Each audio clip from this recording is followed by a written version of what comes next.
Hey, what's going on, everybody? You know who it is, the Mad Scientist. It's Tuesday, back in the saddle, bro. How you feeling? Man, I'm feeling great. It was a busy weekend, It has bro. been a very busy weekend, and I'm feeling it still. But we made it back to the store. It feels great to be home. Sure does, dude. Yeah, man, it feels great. Sure does. It's like a whole new breath of energy, man. It was like, we were at the VOA Fest from Thursday to Sunday. So shout out to the whole tribe, man. That John G came in, helped out in the store here. Tyrell was able to help down at the VOA. And I was able to take a day off and help the wife, man. Yeah. A lot of people don't know she had surgery, so she's in a neck brace for 5 more weeks. But it's tough for her to move around and do things, and so it was really great that you guys were able to run the ship, and I was able to take a day off because it wasn't even a week after the surgery, and it's like, man, I've got to spend 4 days away from the house. So appreciate you guys for being able to run the ship, man. It's a good feeling knowing that too, that everything's in good hands when you're away. You know what I mean? Yeah. It's like I'm always checking on the app and always checking the cameras, and it's like, why am I worrying, dude? You know what I mean? Like my team's got it. Yeah, there's nothing to worry about. I mean, at the end of the day, anytime one of us has the reins on the ship and we're going, it's in good hands because we care about what we do, So when we're away or someone's down for the count and we need someone to step up, it doesn't take a lot to step up. We've set this up pretty nicely, I feel like. So it kind of runs on its own, and then certain hiccups happen, but we've got things in order to make things run smoothly. So I thought it went great. I thought we were able to take care of 2 locations at the same time with only 4 people, which is pretty impressive. Yeah. You know what I mean? Because, I was gone all 4 days. I was doing, the 8 a.m. to, 1 a.m. days every single day. Yeah. For 4 straight. And then, but here, when I got back here 2 a.m. one day, it felt so nice to walk into this room. It sure did, bro, yeah. Even though I had one more day, because I came back on Saturday night. It felt like home. It felt like you can just lay on the concrete, bro, and just get a good night's rest. I did lay on the grass for a quick second. But, funny. It's just, we put this together and made it run smoothly. And it allowed us to be at 2 places at one time and be effective at both places. Right. And I thought the weekend went great. And part of that weekend was the guy we got across on the couch from us, Sir Noah Smith. Yes, sir. What's go. up, everybody? Hey, Yeah. I need to get you in here, man. I want to get you conversating about get that angle right, man. Right. Oh, you look great. Yeah, you look great. I feel good. I got the red. I felt like this was the right hat. My native hat is sweaty and gnarly, so I threw the red whiskey jam. I felt like it would fit the vibe. Yeah, bro, and it's got the Nashville 615 on there. Let's go. You guys were right next to the whiskey jam stage at VOA, right next door to it. So shout out to that whiskey jam, man. It was a perfect setup, man. Like our booth, we whenever it comes to the native brand, man, I don't want to throw everything out there, but it's like I tried to do the right thing and say, hey, I want to get a booth this year at the VOA, because last year Tyler came to us, caught us off guard when we were at an event down at the Banks. He's like, hey, I want to talk to you guys real quick, man. I'm throwing an event. And I would love for you guys to be a part of it. If you guys want a booth, you can have one for free. And I was like, hell yeah. So then we ended up working with it, and we did these the official VOA shirts last year for the first year for them. And so this year, it's like, I know there was a lot of confusion because our tees weren't in the VOA merch booth. We were selling them separately. Yeah. So this year was like, I don't even want to ask them. I just want to go ahead and just say, hey, we want to get a booth, but I mentioned bringing the podcast down because, last year it was, it was more of like a grind to make sure that everything was sold and make sure that we had to leave with as little as we can. But for this event, we were like, hey, let's have fun with it, man. Let's bring the podcast down and let's do a VOA confessional. So once we got down there, of course, our name isn't on the list because Tyler was just it's a but you're one of Tyler's friends. That's like their MO. So they had to find a spot for us very quickly, and they set us up right next to the Celsius booth, and it was right in between the two stages, so it was perfect. So we had enough room to be able to do our 10x10 tent where we can set up the podcast stage. Then we brought I don't know if you got a chance to see it. It was an inflatable car paint booth that I turned into a just a pop-up shop. Yeah, they talked about doing confessions, and I was like, I'm out, man. I'm just grateful to be here. I'm grateful. I'm not doing any confessions, man. Yeah, the confessional was fire, bro. That was something that we were second guessing and thinking about in the last minute. We're like, bro, we got to do it, man, because the footage that we're going to be able to capture on this is going to be incredible. So it was an inflatable booth separate from that paint booth that we had, but it really set the tone for like our area, man. It wasn't like a come up and buy thing. We didn't have 80,000 people walk through our booth, but like our capture rate was fire for being over there. It was our capture rate was amazing, really. Every time someone came up, because of that, the Joe Shiesty shirt, the Harambe shirts, all of those were getting attention. But the confessional was a hit too. As soon as people realized what it was, that intrigue kind of popped into their head, like, oh, what could I say? And some people were anxious to talk. This one girl had quite a story about the porta potties, which we'll post eventually. But yeah, like, there are people that just wanted to talk about their experience, good, bad, ugly, or magical, if you will.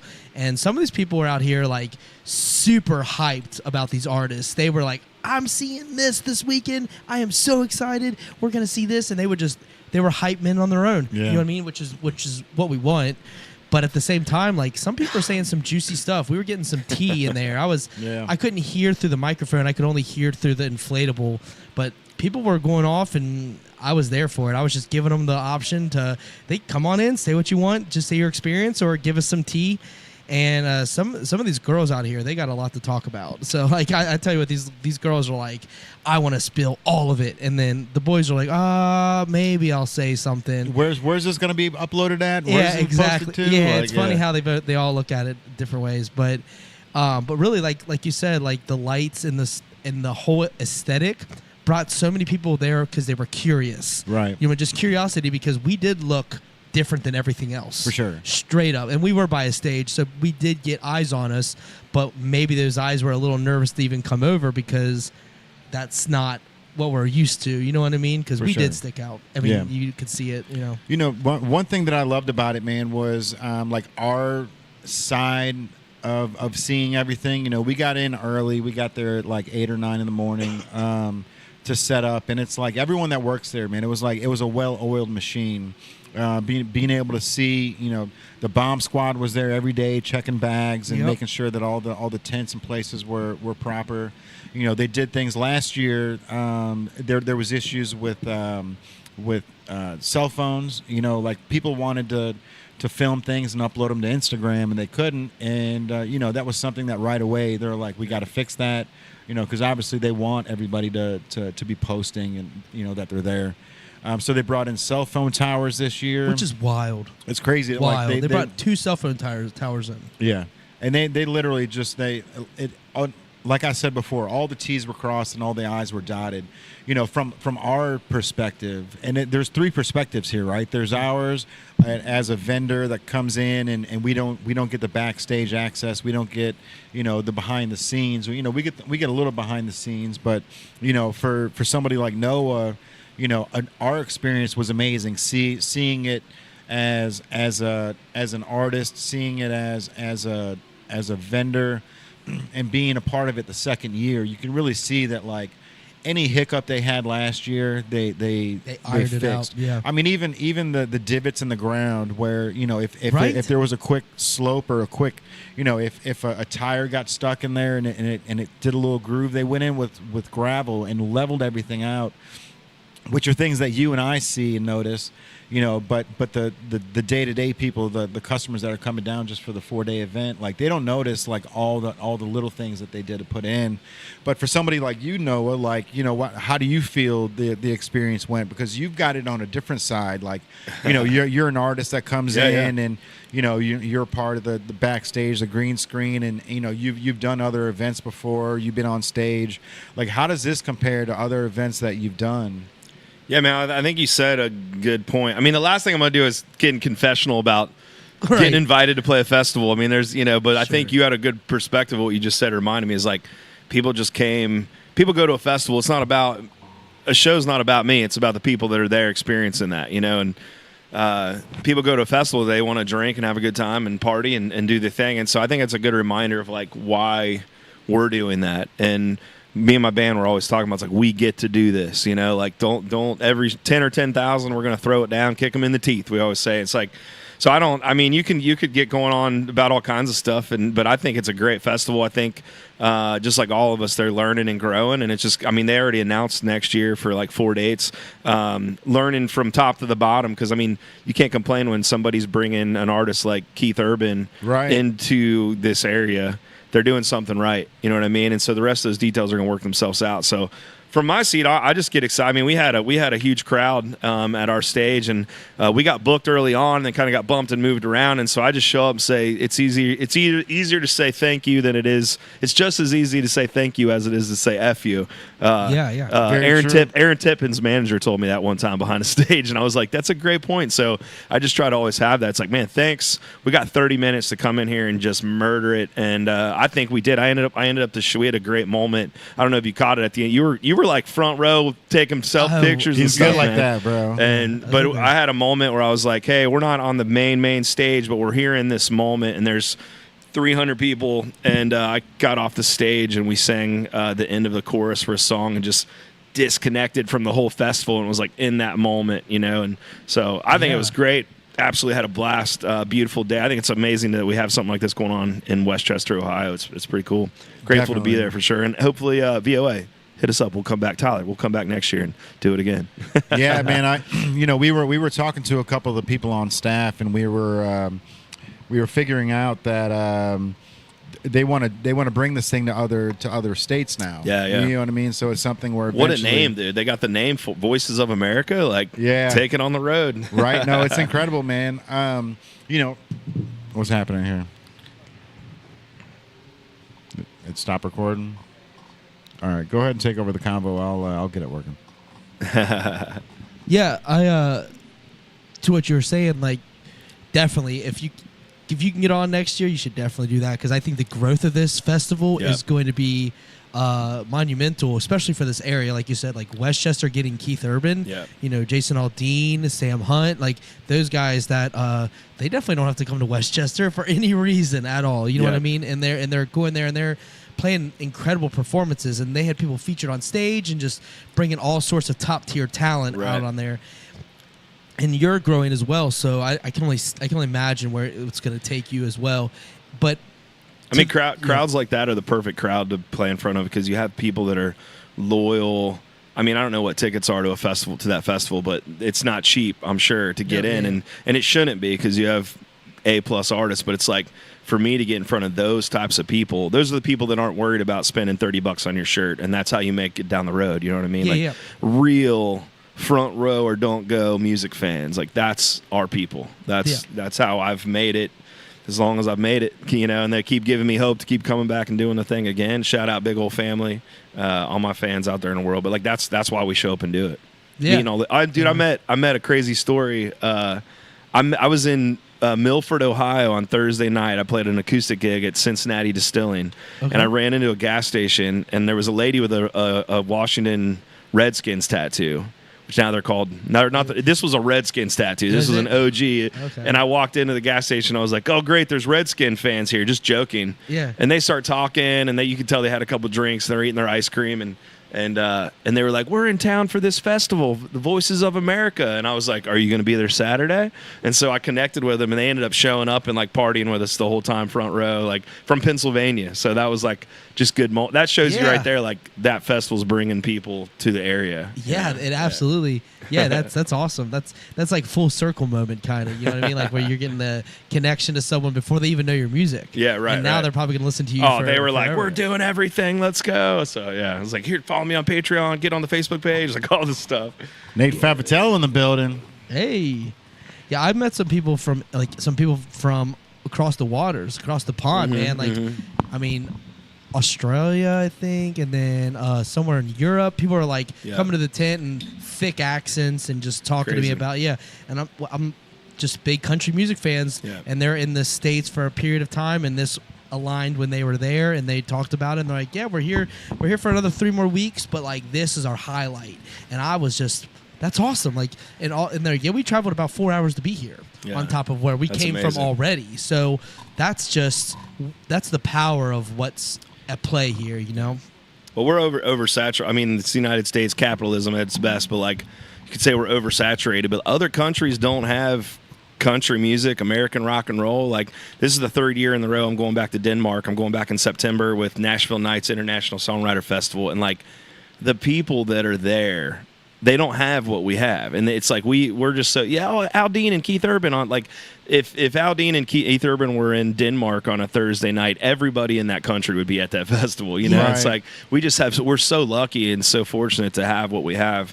But they love it, man. They eat it up. Like, first time I ever went over to Denmark, I was like, how do they take this? Like, how should we? And they were like, just be your American self, and they will love it, you know. Like, and it's true. Like, they love the story, they love our what we got going on. So it's cool, man. It's just music brings so many cool people together.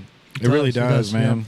Yeah. And that's crazy to think that you're able to travel to Denmark to do that too, man. You know, being here from Cincinnati and trying to, you know, get to the next stage of your career. It's like, you know, we noticed it at the VOA, man. Like, I consider myself like a thoroughbred. I've got my blinders on, and I'm shooting for the goal, right? Like, I've got you know, a quarter mile left on my race, and you don't look around and you don't realize that, wow, bro, like I'm ahead of the pack right now. You know what I mean? Because all you're doing is just looking at the end goal, so you don't realize how fast or how far you're going.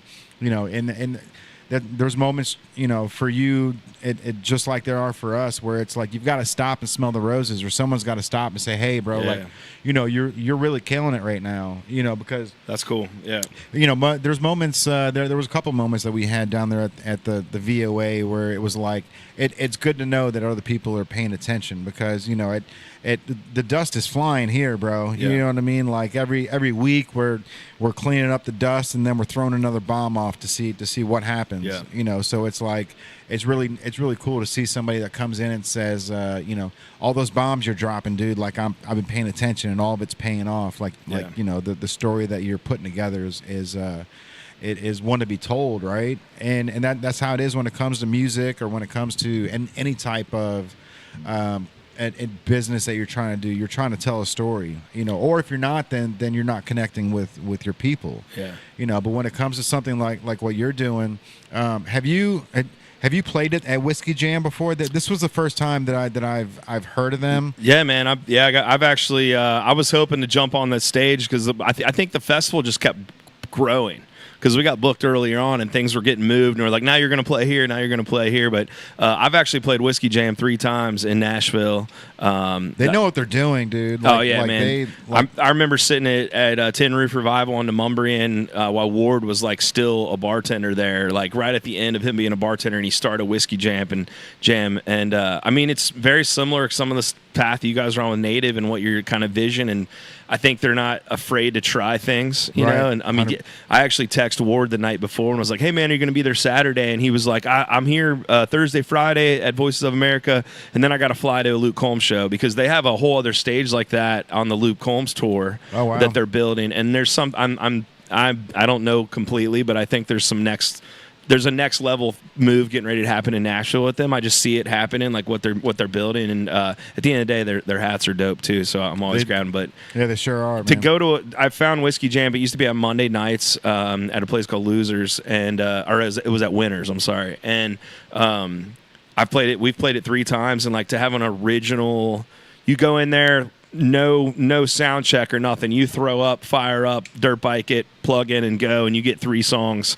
Packed room. This was, you know, I don't know how many years they've been doing it, but they put out like how many #1 songwriters they've had. I mean, all these big cats have played it when they were just first in Nashville, and but Ward's the man. He's built something really special, and it still feels like he's the culture, like he's the spirit, the grassroots. You know, and you can see it too, man. You can really you know, we were sitting there in between the 2 stages, and it was like all the bands that were playing on the Whiskey Jam stage, like, whether it was 1:00 in the afternoon or 3 or 5, like every one of these bands are so good, man, that it's like, and that's the perfect juxtaposition for a festival like that, because people are coming to see Keith Urban, they're coming to see Sam Hunt, but you want the first 3 to 5 hours, like you want them to learn and to hear a new up and coming artist.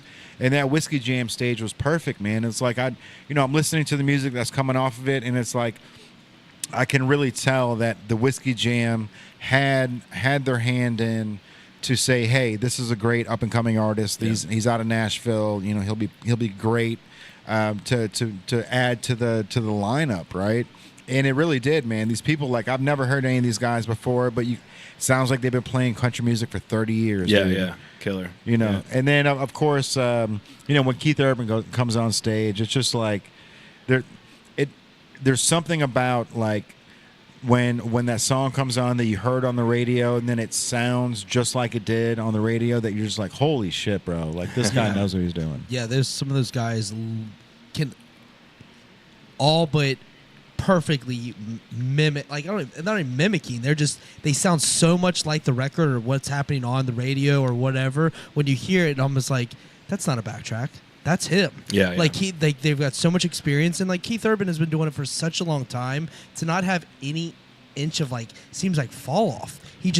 His voice is maintained for as long as it has, which is incredibly impressive. And it's a voice is a muscle like anything else. But like the fact that they carry it like that, and then the band it's so powerful sounding, and yet his voice reigns above it. And like they know how to read the room, read the crowd. They get them hyped, and like some of those videos from VOA make it look like the biggest party on the planet. And so like these artists are doing that, sounding perfect, have a party in front of them, and like people like Noah that are like playing in their slot are pretty much setting the tone for the entire festival. Mm-hmm. So by the time it gets to the very end, this vibe is like ready for after party, which is kind of lame, that the whole Diplo thing though. At the end, I saw a video pop up. He didn't make it, right? I saw him on in front of a. It was kind of. I mean, I'm sure he couldn't make it, but he's like in front of a jet. Like, I can't get there, guys. You're like, what? Yeah, he's literally like way behind you, man. There's all these private jets. Yeah. And that's one of those things where like Vegas will do it to you, bro. Like, and whatever you're posting, you got to make sure that it doesn't lead up to, because I when I was looking at his post, like a couple hours before, he was like, oh, shit, I can't make it.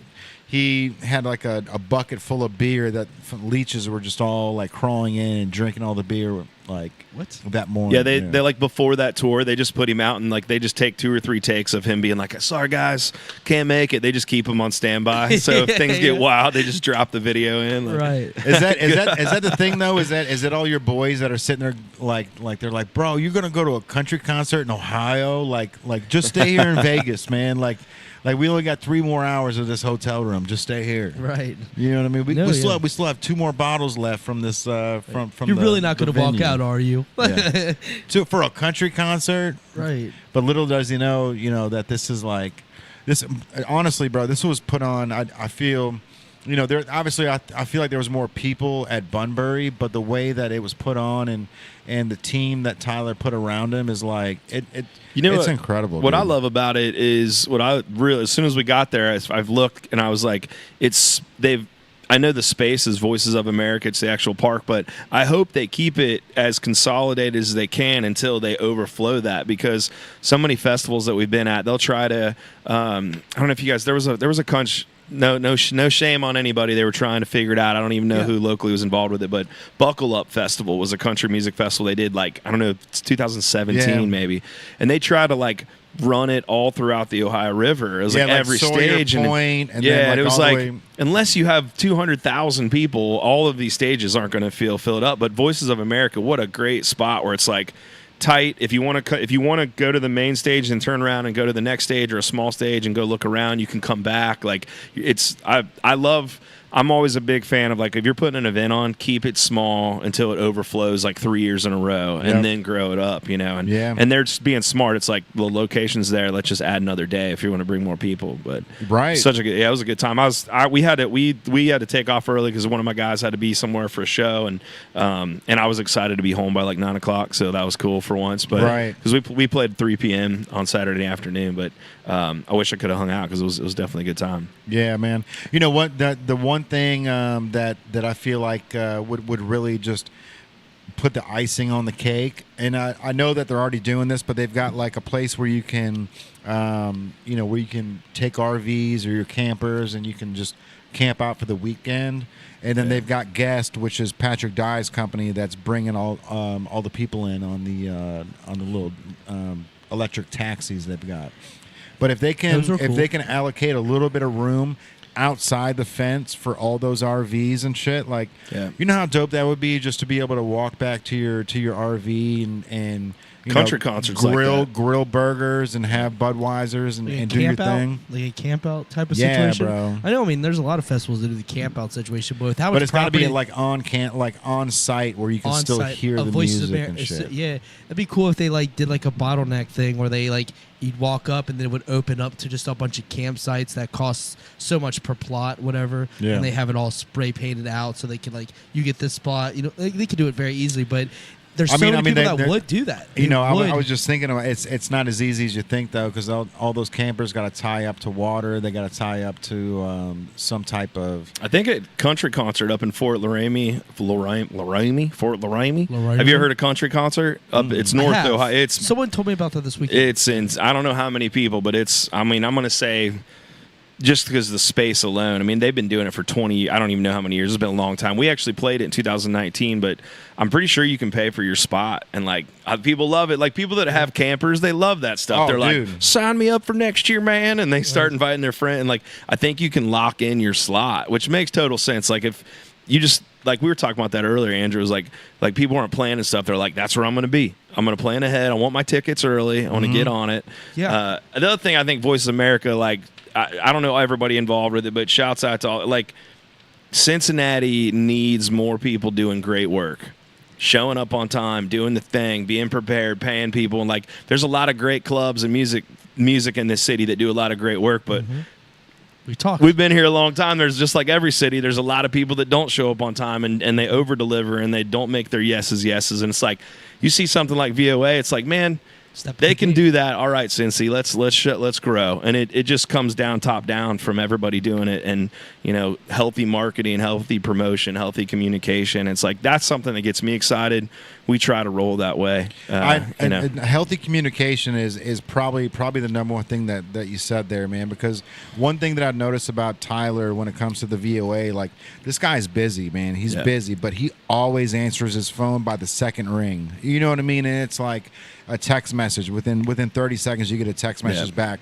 And, like, everything's allocated so well there that, like, if that he doesn't have to run across the venue to make anything happen. That's right. He's got somebody that he contacts, and that person can get it done. They, like, each person had a delegate, and then those people had a little spider web of other artists or other employees that they can use, and it's so cool seeing how well run it was, man, because at a time like that, like, I wouldn't expect to be able to get a hold of Tyler, like, day of Thursday, everyone's getting set up, and then we're like, we get there, we don't have any passes, we don't have any place to go, we're just like, he probably expected that to happen for us, though, because he knew we weren't on the list.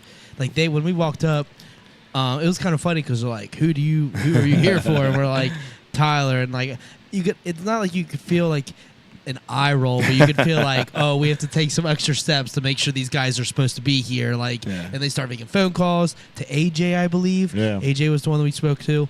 And but that process, even without being on a list, it only took us about 10 minutes. 10 minutes, bro. That was pretty fast. It was seamless. And we're not on a list. We're there by association and being, selected to be there. So, like, they wanted us there, but the list. You have to be accredited. You know what I mean? Like a media pass. You can't just come in and take a camera. You know, you have to be a part of the process. And that process, we basically interrupted their process. You know what I mean? Because we aren't part of protocol.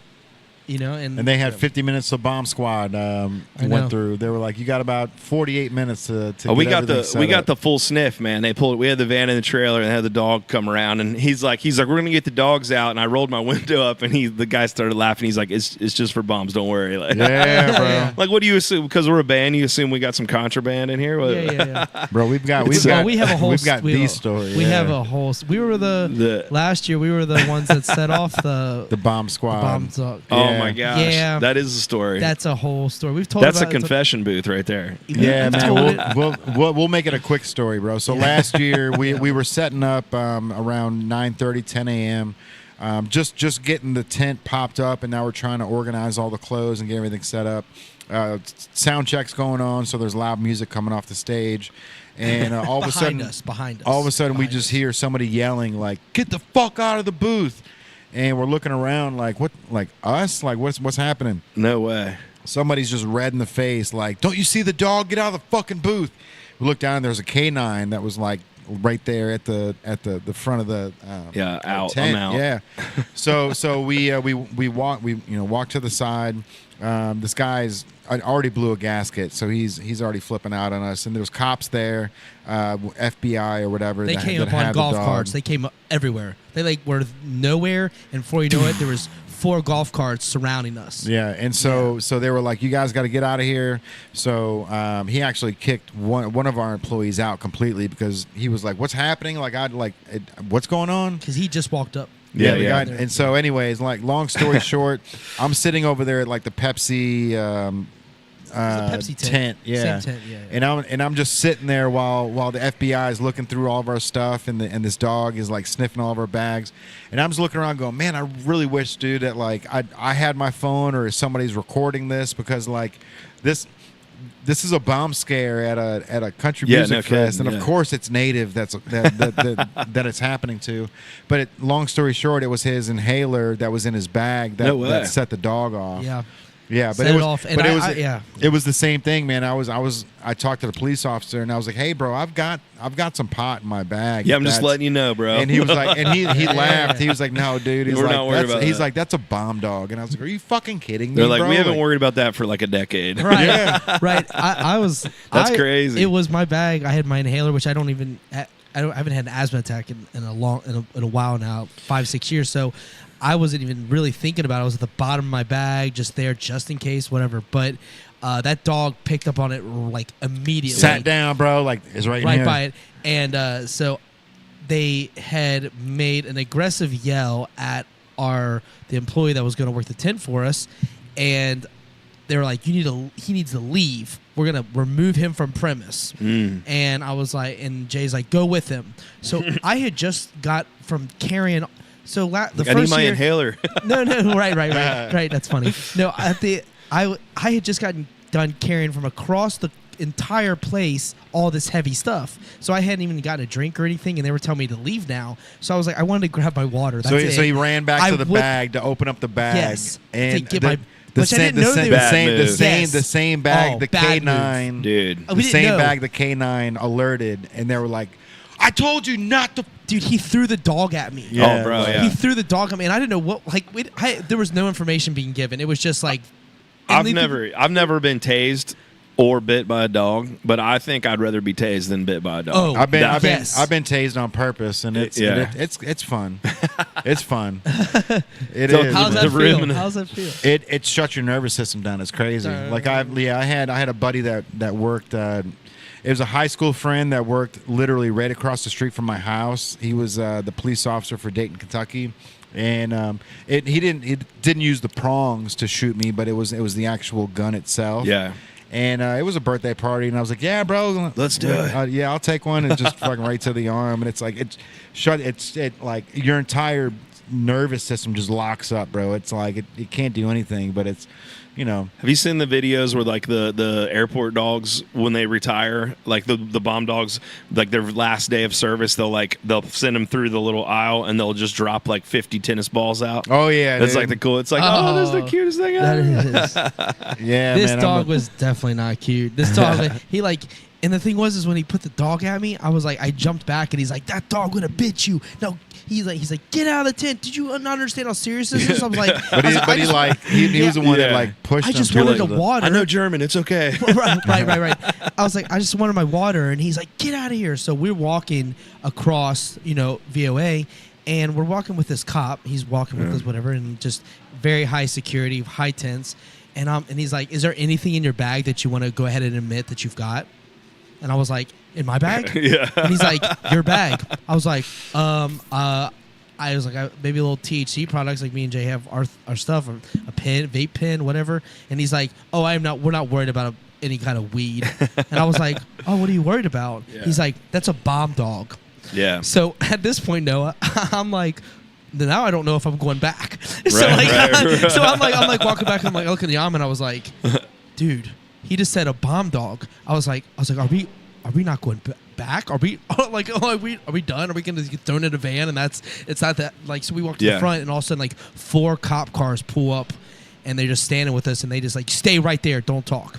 And I was like, all right. So we stand there for a while, and then 5 minutes later, a guy gets a radio in. He's like, all right, 3 minutes, got you. And I'm like, dude, I'm shaking because I didn't know at this point. I was worried about like weed for a second, and then when he says it's bomb, you got way bigger things to worry about, homie. And I was like, oh no. Yeah. So because I don't know, people could drop something in my bag. I don't know anything. Yeah, right. I know nothing. So then eventually he's like, all right, they're good. And he's like, you guys can walk back right now. You have a conversation to have. I was like, all right. So we walk back, and then the guy who yelled at us had a little conversation. They leave. And they take this like X-ray, and they're scanning my bag. It's like an iPad, but it's got like a tactical like box around it, bro. And they're just scanning his bag. They're scanning everything, and it's like you can see right into the bag. And they're crazy. They're like, "What's this? What's this right here?" And he's like, I didn't get to see the photo. It looked like a gun. Right. Just like it was just zoomed in on a small inhaler. And I was like, what is it? And then he's like, do I have permission to open this bag right now? I was like, please. Like, I know I have. Yeah, bro, let's get this over with. I got to get this booth set up. Trying to sell some shirts, bro. Right. And he opens it and he pulls it out with his gloves on. He's like, it's an inhaler. And they're like, it's an inhaler, everybody. It's an inhaler. Yeah, and then they just dispersed. The dog went away. It would just the clouds cleared, and we were. The band's like 2, 3, 4, kick it in. The whole festival. Everyone's just holding the guitar right now, just waiting for us to. I tell long stories. I love how you were like, "This is gonna be a short story." This is gonna be short. Like, I was along for the ride. It's a hard story to tell because like there's context and like and really like at the time. There was nothing for us to hear because the sound check was happening. We couldn't hear anything. We didn't even. It was like going in blind. Yeah. And he was yelling like he was ready to like take Bro, us down. It was equivalent to your wife running in and going, "Who the fuck is this bitch?" And you're like, "Huh? What? Like what is going on?" She's like 5 photos. Who is this person? Like and just caught completely off guard. Where you're like. I know even in the airport, I'm like... Brittany, I don't even know who's... do I know her? Like, you're looking at the phone, like, I don't think I do. She's looking for an eye twitch. Even when you walk through, like... When I walk through the airport TSA. Knowing those dogs are, like, completely under control and they're obviously looking for bombs, like, I'm still, like... Oh yeah, I like nothing. I could just be me with my wallet, no luggage, and I'm still like, oh my god. I'm like, there's been enough go wrong in my life that this is like, I'm gonna get a calf, like someone's gonna bite me right here. Like it freaks me out every time I walk through there. And then you get through, you're like, okay, yeah. That's how I felt this time. No cocaine on me. I feel like it's the canine in general. Like a German Shepherd is just a scary dog. It's it's so loyal to the person that it owns, but if you don't know him, it's like. He don't give a fuck about you, bro. No. You know what I mean? He's doing what he hears, what he's like told to do. There's a reason why they don't use Labradors for that, because that Labrador just come up and be like, "Give me some belly rubs, bro." Right. Like all that guy had to do was like make one German vowel sound, and he would have ate you. Like I don't know German, but I know because don't the dogs you train them German? Like, yeah. I've done some German training. Just to clarify, because I made a German joke earlier, I didn't want to get any pushback. Oh no, you do train dogs in German. Yeah, it's harsh enough. It's very clear. year everything goes. Yeah, I used to date someone who trained pit bulls, and now I got one of my dogs from her, and she trained them all in German. Everything was German, and we trained them with just bits of cereal, little like a little fruity pebble, and that's how you do it because it's very simple. But like the German training, it is that way. And if they wanted that dog to bite me in the calf, that dog game on. Oh, it's because he threw the dog in front of me, like, get away from that bag, and I was like, I just want the water. It's like next to the bag. And we still didn't understand that bag was the one that was. He didn't tell us. There was no information given. It was just like, I knew I had just carried a bunch of shit to this tent, and now they were telling us to leave, and I was like, we're talking like carrying it across the mud because last year it was stormed right before this. So like our boxes had fell. Do you remember that? Our boxes fell off like the dolly. So like we were struggling, and then we finally get there. Yeah. And then this happens, and it's like, what is? And that was the start of VOA. Yeah, that was just the beginning. First or second day. First day. Yeah. That was it. And then they moved us and everything. Oh, that's right. Yeah, it was just. Last year was was quite of an experience. That's why you guys are so excited about how good this year went. Like it all makes sense now. Like, I sat here and listened to you guys just like, man, this year was so great. Like everything's so great. I was like, but now it makes a lot of sense because you didn't get bit by a dog last year. Or this year. Yeah. This year was great because we even talked to the guy that caused that whole thing, and I shook his hand, and the dog went to our bags, and the biggest relief off my shoulders when that dog just moved on, like as if we were nothing. But no one else experienced that, so we were having like little like trauma, kinda, I guess you could say. But when it went smoothly, for that to happen first year, it's absolutely incredible that they have the bomb dog there, and they're, I mean, this is before the whole Taylor Swift and Austria thing, and this was after the Jason Aldean concert, right? So there was a terrorist attack in Vegas before this ever happened. 2017. Yeah, that was that Jason Aldean has been through some stuff. So like when he was on stage, I wasn't sure what was going to happen. I see if my Reebok pumps are working, bro. I said it. Tin Roof and Bumbrian down in Nashville, talking to Rich Redmond, who's Aldean's drummer, like 2 weeks after that happened, just sat there and like sat in a circle, and he just told his story. And hearing that coming from, because he was on stage with his in-ears in, and like they didn't know it was even happening. And it's actually having that conversation, like me and my band have talked, and it kind of set the precedent for like, hey, we need to know, because when we have in-ears in, like we have ambient mics in like a theater show, but like in a festival show that we're like throwing and go, we don't necessarily set up, so you can hear the crowd but you can't really. Right. And I can't imagine being on that stage and they're full festival, full PA, and they're playing and all that energy, and then somebody comes in your ear and it's like and you don't know what's going on. And so coming up with like code words that mean like get off the stage now, you know. And I've definitely had some opportunity to talk to a couple different people that were there. It's like I can't even.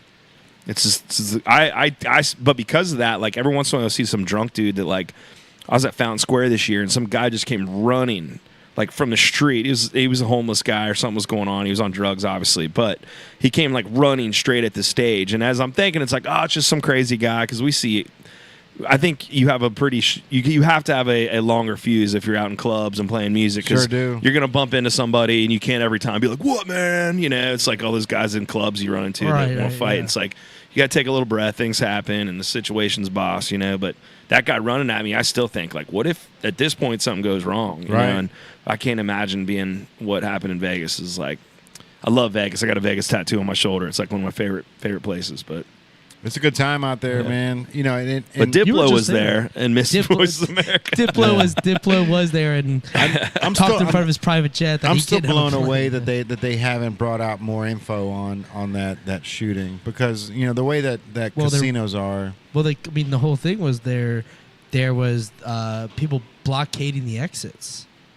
No, I'm talking about the actual like footage of the guy bringing all the ammo into the room. Like he had like 8 to 10 like assault rifles, bro. Like, how he got it in there is you know, I mean, mystery. No, they dropped it. They don't talk about it anymore, other than like if you look it up. I mean, things pass so fast in this country. There's so many bro, they can literally like look at your eyeballs to see if you're counting cards in Las Vegas. You know what I mean? Like there's no way that somebody's getting away with artillery. All that. Yeah. I think that's like, I mean, that's you said that like things go away so fast. I think that's where a lot. I feel like a lot of people in our country and culture, like there's a lot more of like, I don't know, maybe. Like I feel like that's the next season of life for a lot of us. Like it's maybe. Because I don't know anymore. Like there's been enough stuff even happen in the last 365 days where I'm like, I think people used to be like, well, that would never happen or that would never be. Now it's like, I don't know. I'm like, maybe. Like that's not a bad place to be in life. I think we, be a little less hardline on some stuff and like maybe I feel like people all the time like talking about even like my faith. Like I don't know. Like I can just tell you what I'm thinking. Like because man, stuff changes every day. And we got to figure this out. Yeah, but this is what I know. It takes back to like not being like the closed-minded, but like, okay, I have to be vigilant. I have to be aware of that my child is in this situation, that my child is at the school, that like even if protection isn't great, I have to understand that I have to be very aware of the risks and stuff like that. Is like when you're at a music festival, everyone's guards down. Yeah. Everyone's there like getting as many drinks in them as he can, smoking, having a great time. And when the guard's down and all of a sudden someone takes advantage of that in that setting, that is not only terrifying, but it is, you're vulnerable people. And like with the Vegas thing, they were saying entrances were being blockaded. Like it was not just, there's a lot more to that whole thing. I've sat with I'm not going to say who people I've talked to, but I've sat with some people that were there. I did say Rich. Sorry, Rich, if that ever gets back to you. But I mean, he was on stage. It was obvious. But I've heard some other people there that were there talking about hearing multiple this and multiple, and you talk about echoes. And it's like, I haven't known you like a ton, Andrew, but I feel like Jay. I'm watching Jay to see. I feel like you could talk about conspiracy theories for like hours. I don't know you a ton, but I feel like that's like I was even like tiptoeing, even getting into it because I was like, I'll go into it. I feel like you could go dude. for a long time. I'm just an observant person, and I pay attention, and I don't have the wool over my eyes, dude. So Jay was like, let's do a podcast. You were like, I'm the man let's set it up. We're gonna talk for hours. Let's go. Yeah, like I'm not afraid to speak my mind, and like I don't believe in yellow journalism.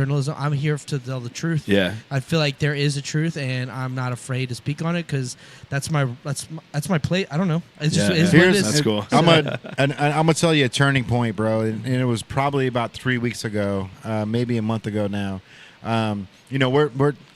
Conspiracy theories are like my honey hole, bro. I just in the morning, like I watch all political shit to see what's happening in the world. At nighttime, I just watch all conspiracy theories, right? And so I'm big into aliens, UFOs, like time travelers, like all the wild conspiracy theory stuff. And for a long time, man, like I feel like I've been in this ship alone where I'm talking about like the presidential race and how like, I believe that Trump is the one person that is against the grain. He's the Dr. Pepper to everybody's Coke, right? Like, I was a big fan of Obama. I voted for him when he was elected, and the whole change thing was great. And then once you get into office, it's like, okay, now that you're here, you're the puppet. This is how it's ran, right? And I feel like Trump's the first person that comes in and doesn't have that, you can buy me out mentality.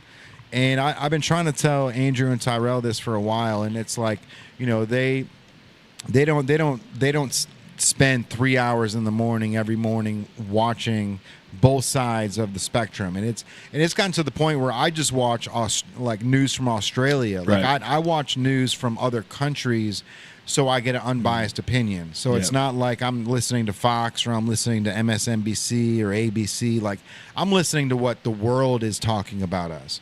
Yeah. And so when the whole there's Tyrell finally popping in.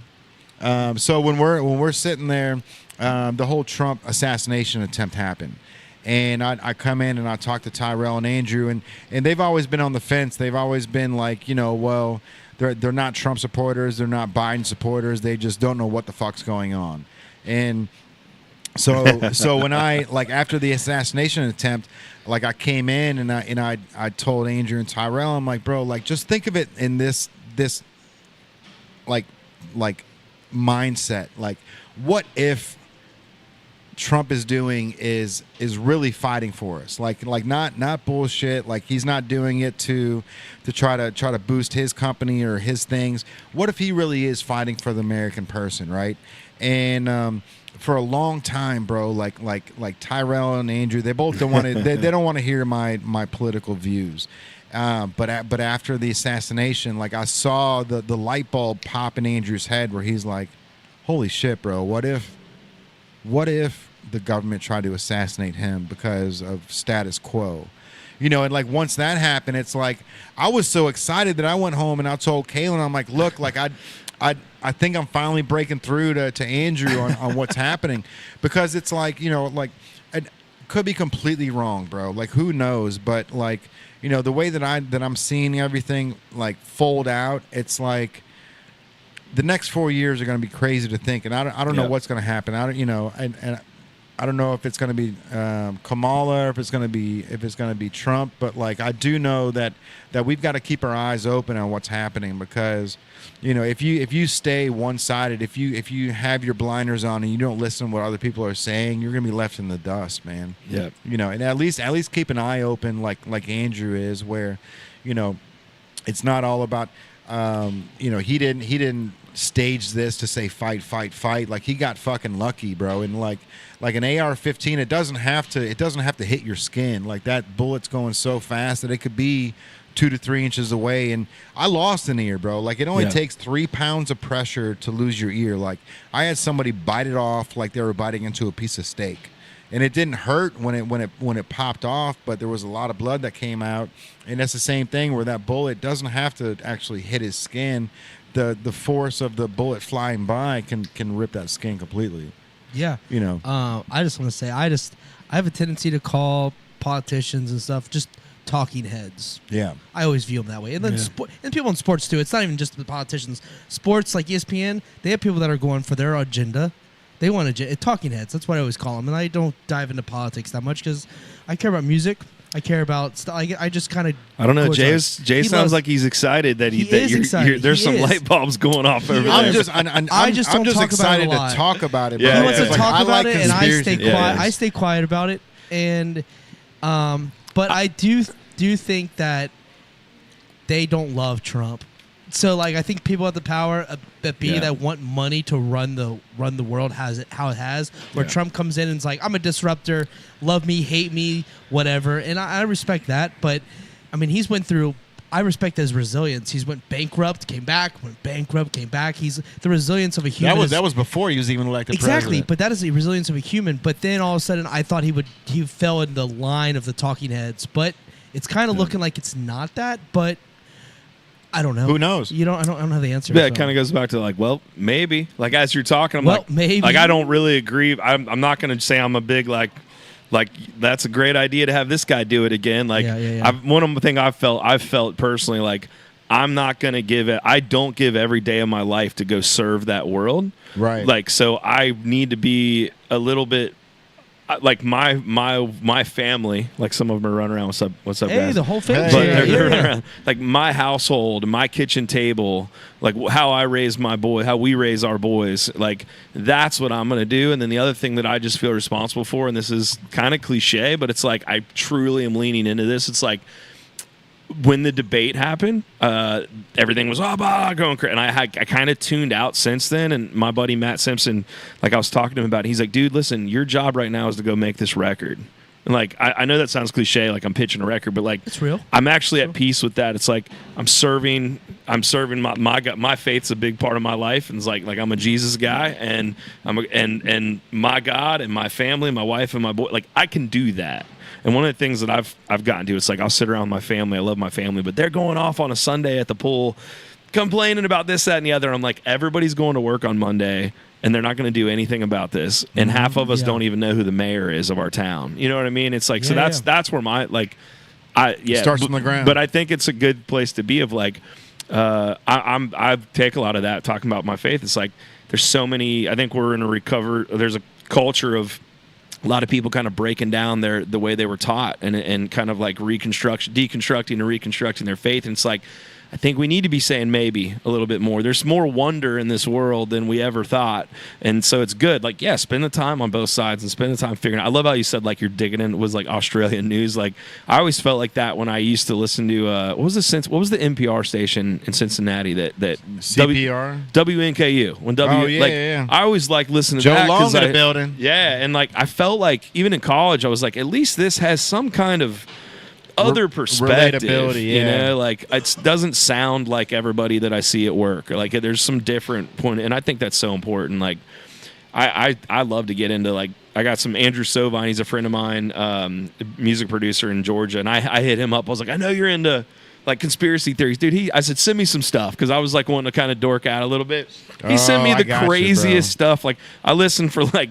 It was like an iPhone recording, this famous podcast, and he's just talking like, but man, some of the stuff that people see and think of, you're like, oh, they see, that's another human on this earth that sees that way. Yeah. I need to listen to that a little bit, and I need to at least know that, hey, it exists. Maybe I don't have all the answers. Yeah. So what was the one conspiracy theory that he sent you that was like, okay, like I'm dude, I'll be honest with you. There was like, I spent like a week listening to it. I'd have to go back. It was just so like close my mind. I mean, yeah. I mean, you just even, but you know, breaking down like the Vegas shooting, it's like, yeah, there's something else there. For sure. And you know, if I was I'm running. I protect my family from certain things, and they're like, hey, close your eyes, boys. Like we're watching a PG-13 movie, and there's times where I'm like, don't watch, but like.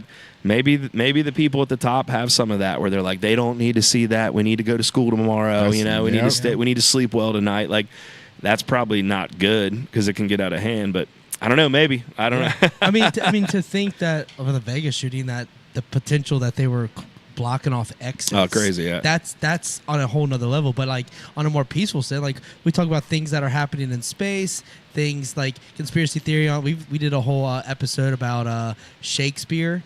Because we have the idea that Shakespeare may not have written his playwrights. Have you heard about that? Yes, that's an interesting one. I think it's on the women's side. I think a woman did, but like there's other guys that are Sir Roger Bacon. There's people that are rumored to have done that. So these theories that are not necessarily dangerous to society, but like to question Shakespeare's. I tell you one thing, blasphemy, bro. It's blasphemy. You know? I tell you one thing that I can jump off on and get behind, and just thinking like, okay, this makes a lot of sense. Is like is the I was gonna say drugs, but like the way the government handled the Nancy Reagan effect that like my mom still has, that she's like, well, this no, everything's a no, and it's like now we're getting into a culture of like, well, maybe, and actually if you go back and historically study the way that, you know, you could get into LSD and all those things, like the way the government got involved with all of that, like you've heard the stuff about we're getting a shot here.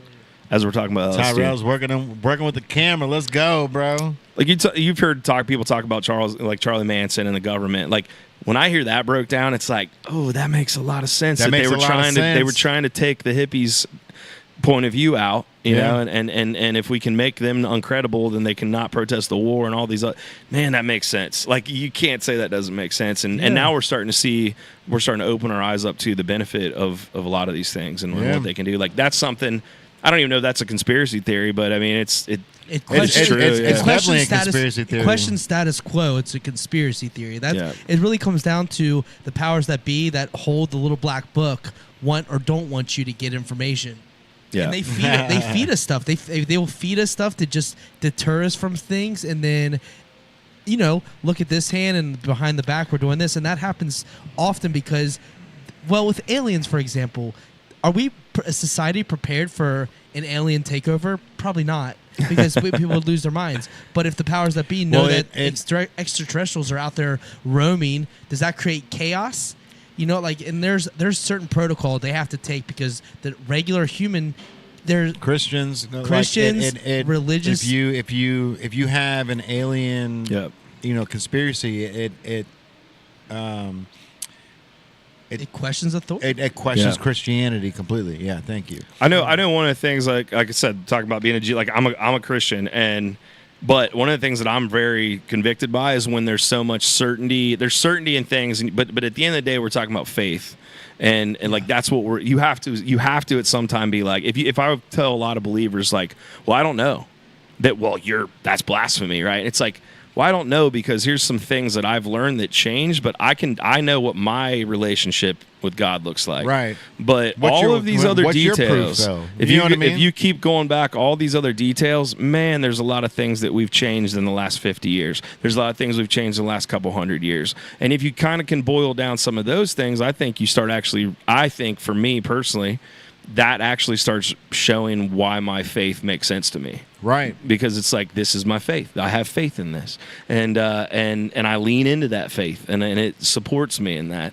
But man, to go around, like, I think a lot of times we're just calling things different things, and we're not educated. It's Western civilization. Like, they don't want you to think the church, the big thing called the church. Yeah, it would make sense at some point. They don't want you to think about these things. Right. What else does that government, right? And like, so getting into that discussion and just examining that, like, I'm always encouraging my kids, like, dig in, ask the questions, figure it out. And I have a faith in a God that's like, that's not gonna lead my kids down some random, like, that's going to be their path, you know, and you can actually have that faith that that's okay. But I do think there's a lot of believers out there that it's like, that freaks them out to even ask the question. For sure. Yeah, questioning, I think question everything, but some people don't want to question where their faith is because, like you said earlier, like, it is faith. Yeah. It isn't necessarily fact. It is a faith-based thing. So, like, there are the maybes, there are the questions, like, where do we come from? You know, like, where is the start?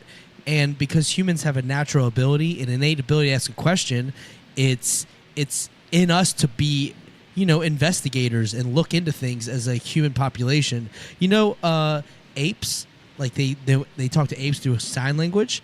An ape, a gorilla, a monkey has never, ever, in the history of sign language, has ever asked a question.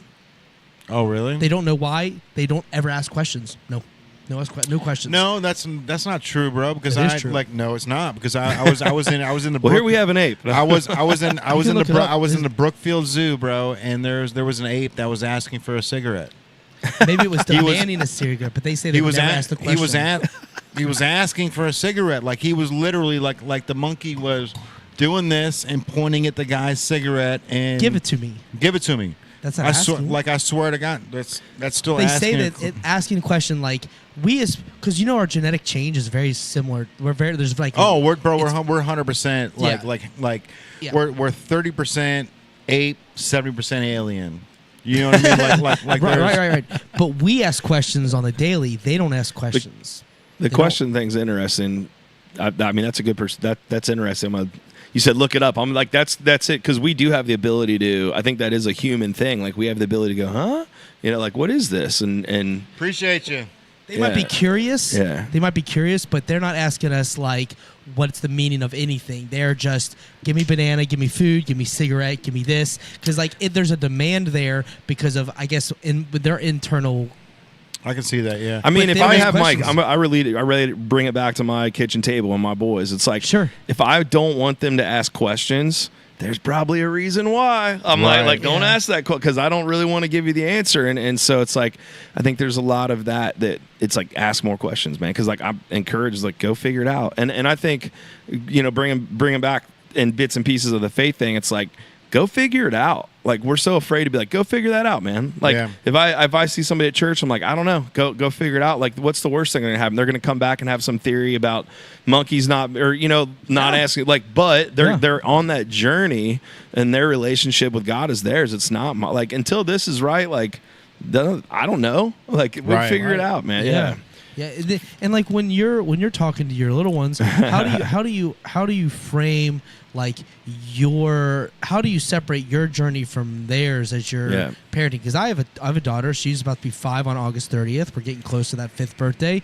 and she has a lot of questions. Charlie is very intuitive, and she's very curious. And how do you navigate, like, your lifestyle and not having the expectation that they have to go down the lifestyle of playing music and going through that intense grind of just getting someone to care about your music for even a day? What are you talking about now? Right? Oh, I know. Like, but it's an internal battle that I'm sure you deal with. Like, I think one of the things, and it kind of sounds like kind of been my whole MO talking about this stuff, but like, one of the things I feel like from parenting that. I'm definitely not an expert. We got 3 of them, but we're figuring it out. You know, we said we were going to write a book on parenting until Cash went into high school. and now we're like, we have no idea. This Bro, is so you got Cash, you got Waylon. and Brooks is our And youngest Brooks. one. Yeah. That's incredible, bro. That's country. Yeah, so actually, in Cash started out because me and Candace's our first date was Walk the Line. So it wasn't like I was even like a diehard country. Everybody thinks I'm like grew up listening to Merle and the boys, but like it's just and then different reasons along the way with like Kix Brooks. Actually, Brooks and Dunn is like my grandma's favorite band, and took me and Candace there and stuff. But on the parenting thing, man, Andrew, I think one of the things for me that we're really passionate about is like I had a great mom and dad. They're still around. They're awesome. But I thought my dad was like a superhero.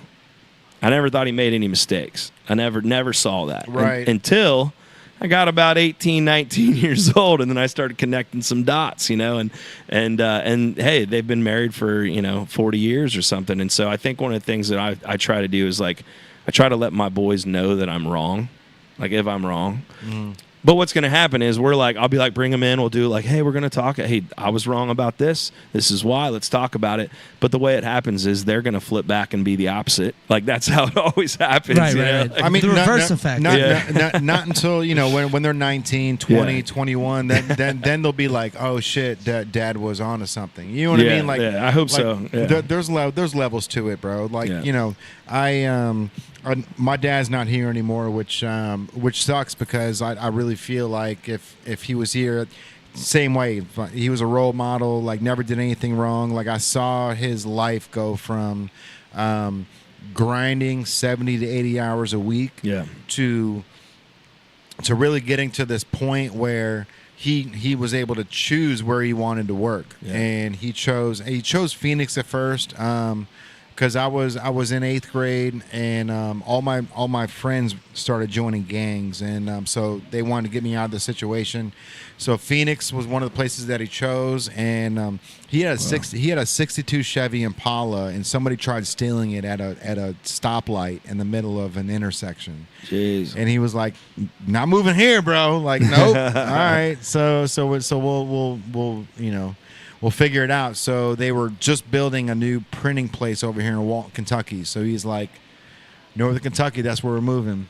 So we came here, and it was like going from Chicago to here. I was like, what the fuck? Like I was thinking like hail, like hail bays, like rolling through the road. This was like 1993. So it was like before the internet was around to really like, or it was, but the internet was around just for like, age, sex, location. Yeah. Web 1.0. Yeah. Yeah. It was all IM messaging, bro. Like you didn't pick know how up to the use phone the and it internet. cut you off. Literally kick you off. Damn it, mom. Yeah. Right. Yeah. AOL.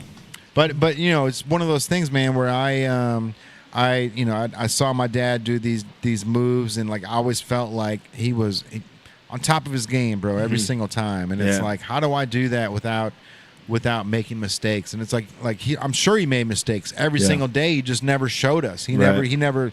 It was never on his skin. It was just internal. You know what I mean? And it's like that's such a hard thing to do as a father, as a husband. It's like how do you wear your heart on your sleeve when you're getting punched in the face like religiously, man. But that's one of those things where family.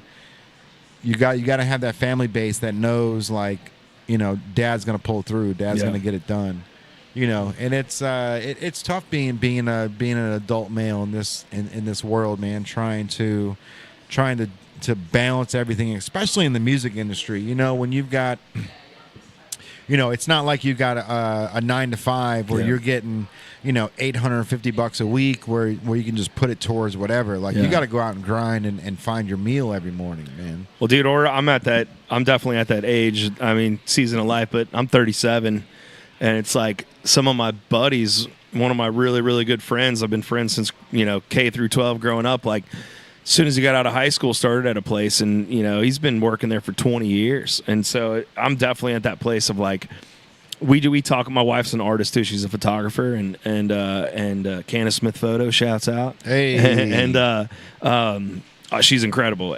But we talk about it. It's like we have to look at what we do. A lot of times we have to explain what we're doing because it does look different. And it took a lot of years to like train my family, even like my outer family, to understand like, hey, this is actually work. Yeah. And it takes a long time for artists coming up to like see fruit. You don't see the fruit for a long time. Your family's not going to see it, but it's I think it's everywhere, but like definitely very Midwest, kind of rural. Like like my family, I feel that still, and they're awesome. They're nothing but supportive, but it took them a long time to just actually be like, oh, that's what he's doing tonight, and that's going to be where he's at, and he's going to miss a couple of these things. It just looks different, and we are constantly kind of explaining that. I just want our kids to see us working our tails off, like. They can see us grinding. They're going to learn from that. And at the end of the day, if you got some hard workers, even if things don't go the easiest path, if you can show up and work, life seems like it can be a little better, a little easier along the way. For sure, bro. I'd 100%, like 10 times out of 10, I would rather be in this store struggling or trying to figure out my next meal than to be working that 9 to 5 trying to pay somebody else's meal. You know what I mean? Oh yeah. Well, I was just saying, like, kind of jumped off, but talking about buddies that have like been working for 20 years, and it's like they got the camper and the truck and the thing, and it's like we talk all the time, like music is blessing us, but burn the ships. Like this is what we're doing. But like I get to go to Denmark in September. Me and my wife get to go to Europe for the 3rd year in a row and play songs. Absolutely incredible. And like my 16, 17-year-old Mad Hatter self would be like, dude. And that's the major key, bro, is your 16, 17-year-old self is going, wow, you're here at this moment. But being in the moment right now, like you got to make sure you appreciate it, because you're probably thinking like, fuck, man, I gotta airfare, hotels, I gotta figure out how to make all this happen. But that 16-year-old self be like, bro, you fucking do it. Yeah. Get whatever it takes, make it fucking happen, right? And as an adult, you're always worrying about the X's and O's and how to make sure that nothing falls apart. But it's like, bro, you just got to get out there and be you and do it, because you're a phenomenal talent, bro. Not only are you a phenomenal talent, but you're great at the promotion side and the selling side. Like I've got your poster on my wall. My wall is fucking fire, bro. I've got Banksy like art. I've got all these things, and I've got the Noah Smith poster from the last time you were at Megacorp. Yeah. And that poster is so dope, dude. Thanks, like it makes me jealous because of the artwork that went into it. Yeah. And it's like whoever designed it, they knew what the mission was. Yeah. You know what I mean? Yeah. Yeah, everything had Cincinnati in there. It had the pigs, and it had Noah Smith, and it had local art in there. Like everything was all tied into this one little like 12 by 18 or 11 by 17 like poster. But like those are the moments, man, that make you stand out from everybody else. And the second that I told my wife, she's at the house with a neck brace on, like we were talking, and I was like, we're interviewing Noah Smith tonight, and the first thing she said was like, that night was such a great night to be a part of. Yeah, and it's obviously like a lot of it has to do with how you reacted to the meet and greet afterwards, because like everything you do is fire, bro. Like you put the work in on the back end. Like you have the step and repeat. Right behind the booth, where it's like if you want to take a photo, you're not going to get a photo of my merch, right? Like you'll get a photo of my step and repeat behind me. That's really going to give that fan something to repost and to put as their Facebook profile. And those are the things that people don't realize. You know what I mean? Like if you just go and take a photo with empty clothes in the background, or just anything, it's fine tuned, bro, what you're doing. Like you've already gone through the ringer, and you see what works and what doesn't, and it has a residual effect, because my wife, we don't talk about Noah Smith every day. We haven't seen you play in over a year. But the second that I said that, it recalled something in her brain that said, that was a great night. That's like awesome. She didn't say who is he, what music does he play. It resonated to the moment that we met you down there at Megacorp, and that speaks volumes, bro. Because I appreciate that, man. Yeah, well, I mean, it's your grind. It's what you do, and it's like you see laces that need to be tied, or loose ends that need to be connected, and it's like, okay, spend $130 on a step and repeat, and Yeah. now you've got something for every single fan that comes to meet you. You got something that has a backdrop, has your logo, and has them saying, "I want to be in front of this with him." You know, there's levels to it, bro, and you're knocking everything out of the park, and it's from an outside perspective, like we were talking about earlier. I'm sure you have your blinders on, but as a fan of Noah Smith, like you're doing an incredible job with marketing your brand as it is, man. Thanks, man. Yeah. I appreciate that a ton, brother, for sure. For sure, and it's one of those things where, like, I'm sure you don't see it. Like I said, you got the blinders on, and you're just, can we afford to buy this to put, and allocate another 10 feet behind the booth? Because if you do that, then you got to buy another table, and then you've got to buy another table. You got to put stuff on the table. Right. It's like there's levels to all of it, bro. So, seeing what you're doing and doubling down on the Noah Smith brand is really going to put you into the next level, bro. Especially with going like building this fan base in Denmark is like that's a milestone. That's huge. Which I'm sure you probably the first year you were like, fuck yeah, milestone. Second year you're like, all right, this is cool. Yeah. Like third year, like, all right, cool. What am I going to do this year that makes it cooler than the second year? Rise above But it, but you're being asked back every single year, bro. That's good. There's actually some folks from the United States that are booked flights that are coming over there this year, which is like, even if it's like 4 or 5, I'm like, I'm drawing. Like I'm drawing a year. Like that's amazing to me. Yeah. Like, and man, you talk about like that experience. Like I've always been. If I could scream one thing to the local Cincinnati scene, like me and you were talking about, Andrew, it's like, don't be afraid to take risk and team up with people that are better than you. And because everybody's so afraid to push each other, they want to push each other off. It's like, this is my slot, and I have my 150 fans that'll fill this little bar, and that's cool. And I feel like I'm the king. And it's like, but what if I have 150 fans and you have 150 fans, and now we can actually sell out a 300 room like cap room, and then you're gonna have doubling on the close because those 150 fans that you didn't know are gonna be like, I love Noah. I always try to book. I've always tried to. I tell you, I learned from some great people. Shouts out Ryan Malott from 500 Miles to Memphis. Like the way those guys moved, were such the way that I like to move, and I like to see things. It's like I've always just believed that if somebody goes out and spends $20 a piece on a ticket, T-shirt, bar, they go to dinner. A guy's taking his wife out. When he wakes up, and then he's going to spend $200 to come out and see a show at the end of the night. It costs you $200 to leave the house these days. But if you wake up and you're like, you don't just go, oh man, I had like Noah was great last night. You go, dude, I had a killer time last night.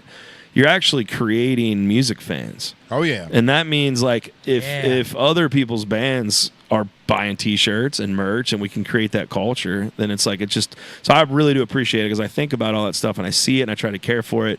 The other thing is like you've been saying a few times, it's like celebrate the wins because we forget how like we're cool dudes sitting around on there's people that just dream to be on a podcast, and we get to hang out at Newport on the Levee and at Native and do the thing on Tuesday? Yeah. And I mean the viewership is pretty incredible, man. Like they're all watching, they're all paying attention. Oh, has that been my angle the whole time? They just got this nice shot, right? Got that beautiful shirt, What's bro. up, big old fan? Yeah, Native, that's it right there, man. Yeah. You look great, man. That's the thing is like you just said, people want to be a part of something. They want to be involved because what's up, Sean? What's up? So what's up, man? Because people want to be so involved. Sean brought his guitar, bro. He did. We jammed last and week. a blunt, probably. Yeah. But the thing is, like you talked about, you made a really interesting point of that. People are traveling for you. They don't have to be there. They're doing out of their way.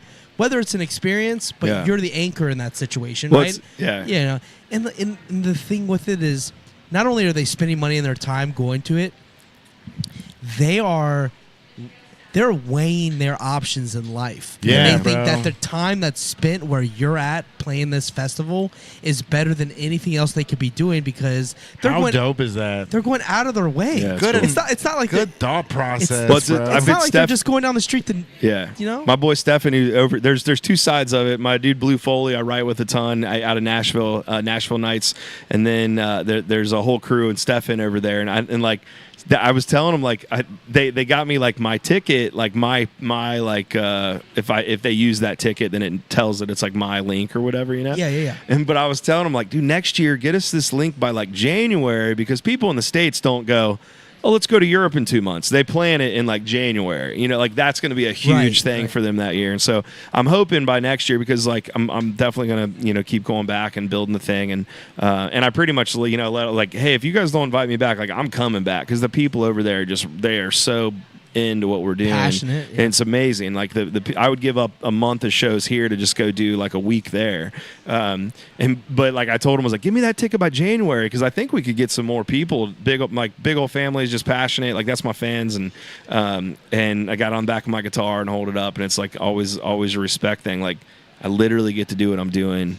Like my Patreon is literally paying for my record, and these are fans that have been like, that's incredible. Dude. That's awesome, and it's small, but it's growing. It's like I tell them all the time, like for the price of a cup of coffee, you can support me every month, and in a year, like that pays for this record. Like I just approved mixes for this record, and it's like, as you're saying that, man, I'm like, you're right, dude. Like this has been great. Like because I'm like, oh wow, like we're doing good stuff out here, and we're doing it. And we're gonna do another one. We're gonna keep moving and keep doing it. I always respect you guys, Jay, and everything you're doing, because it's like I feel like you're not afraid to try things. And in the music, it's so, and a lot of musicians, even though we're all ultra creative, it's like, I got to do this thing and do this box. And it's like, get it going and then get it right. Like, get it. That's something I learned from COVID, like from that time, not from COVID, like from that period, is like, try something. If it doesn't work, try it again. It's like people are going to forget next week.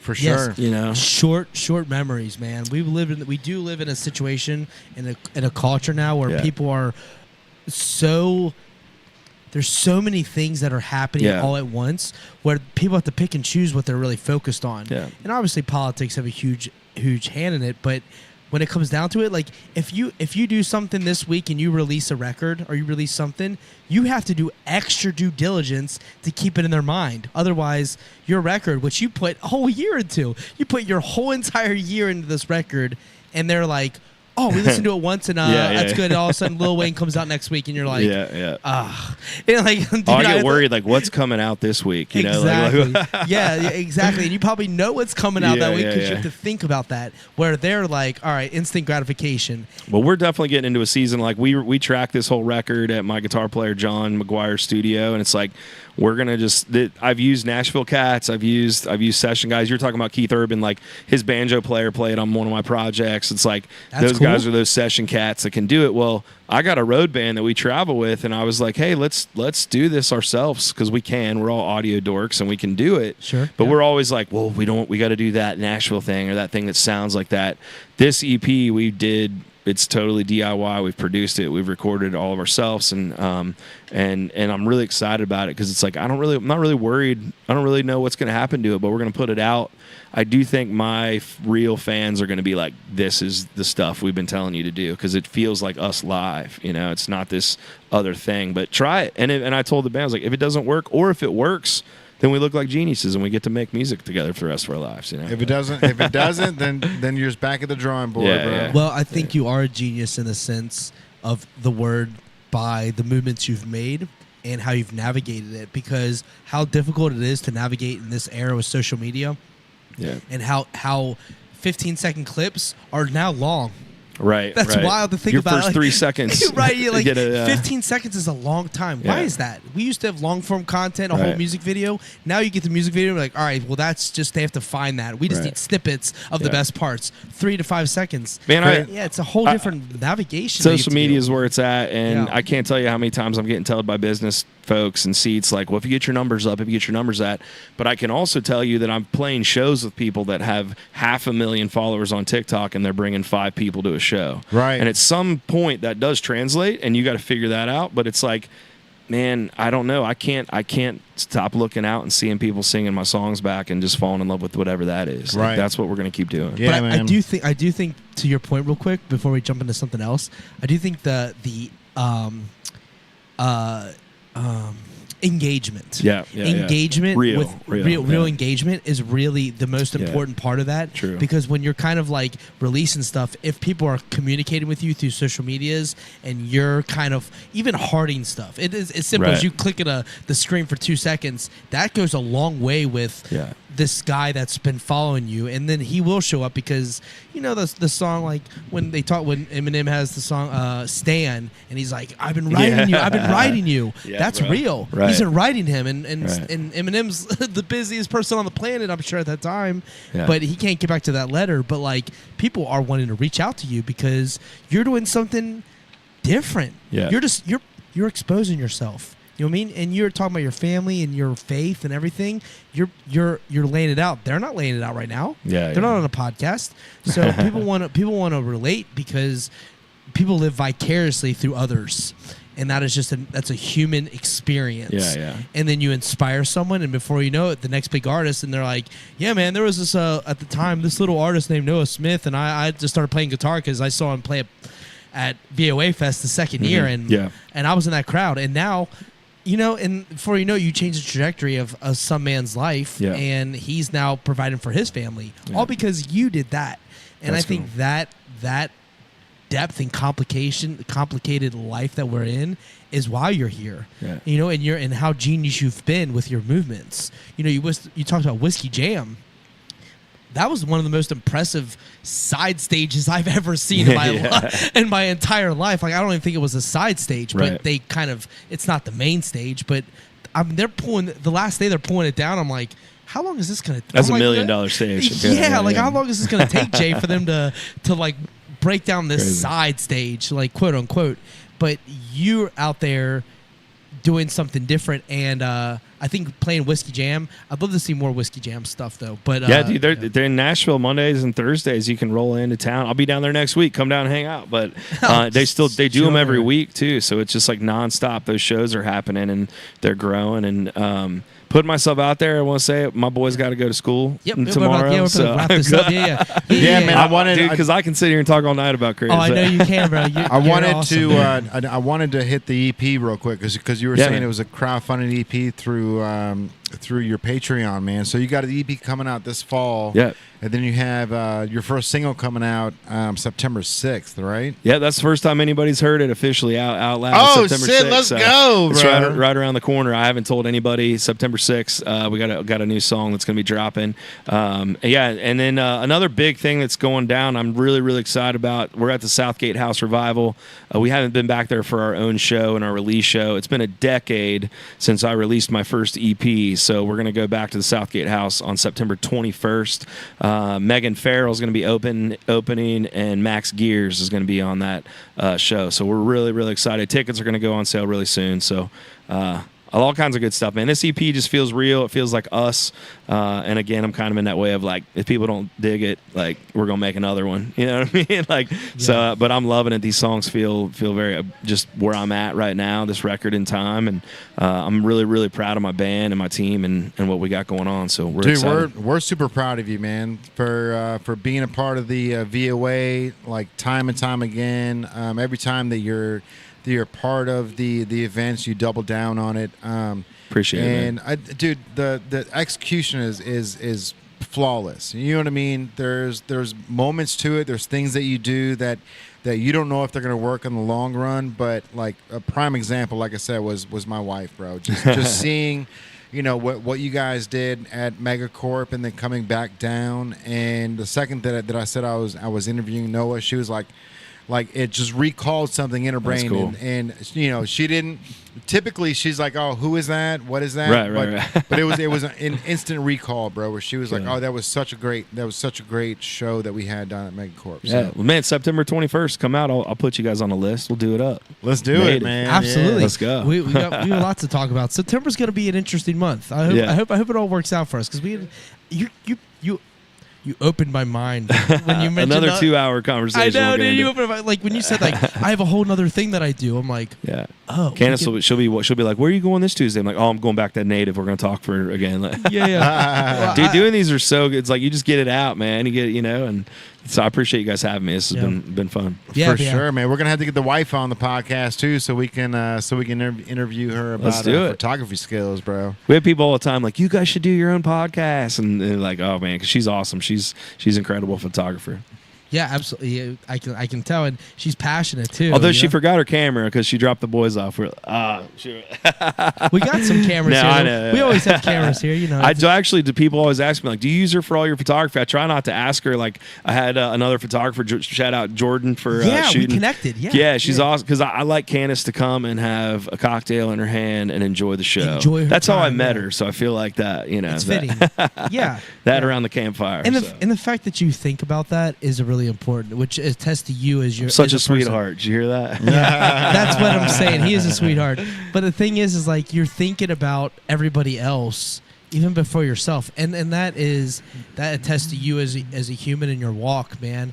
And I really appreciate that, man. Yeah, absolutely. I really respect that, and that's why I've messaged you before. Like I'm just like, hey, because I know you're busy. I'm like, hey, I'm trying to do this thing. Like I want to get you involved. Like, I mean, I'm all genre. I'm from hip hop, country to rap, metal. Like I'm about to do a Beyond the Stage with metal this month. Shout out Cold Harbor. That's gonna be a great time.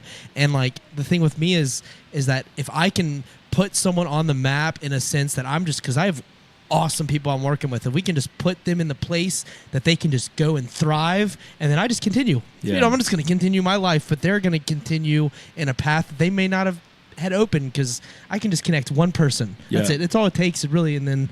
Yeah. And then I'll hear about it a year from now that was the reason. I'm like, yeah, man, cool and good, man. Like, and then we're moving on. But some small little movement, it's a butterfly effect. Yeah. Small thing connects, and you're very intentional, and both of our intentional minds are really it's valuable, man. Like all three of us are very different. It's very and that's how it should be. It's how it should be. Because for me, like I just spent my years in a metal band. Really comes to metal, and the metal industry is really, even though the most passionate fans, it's kind of overlooked. People are like, oh, it's just a metal band. Like, I can't understand them anyways. But like, the most passionate people are there because they try their hardest to get their outreach, but no one wants to listen until it's time for them to be the big band. Right. The smaller bands get really overlooked, you know, and that's the reality of music. But we love what we do, and we love talking to artists and working with artists, and I try to make artists make a living doing art. That's kind of like my personal. That's cool, man. Yeah, man. That's really what I'm at. Like me and Jay work we're partners in this, and he's one of the best artists I've ever met in my life. Hey, appreciate you, bro. Yeah, man. And then at the end of the day, like he cares about everyone around him. Yeah, and you do as well. So those type of people in us in general, like. We're worth a conversation. Yeah, man. Yeah. You know, and this conversation is valuable to me. So thank you for being on the podcast, and thank you for being here. And we'll talk further about future endeavors. But, man, shout out to you for making it happen and getting on there and navigating them, changing your stages and all the different things that happen at VOA for you. But I thought the crowd was amazing. I got great footage. I got some portraits of you that I actually have favorited that are super solid. I'll send to you. Yeah, but, like, dude, shout out to you for getting there and being here and making the moves because you're a 1%er, man. Most people don't do what you get to do. So, appreciate that, man.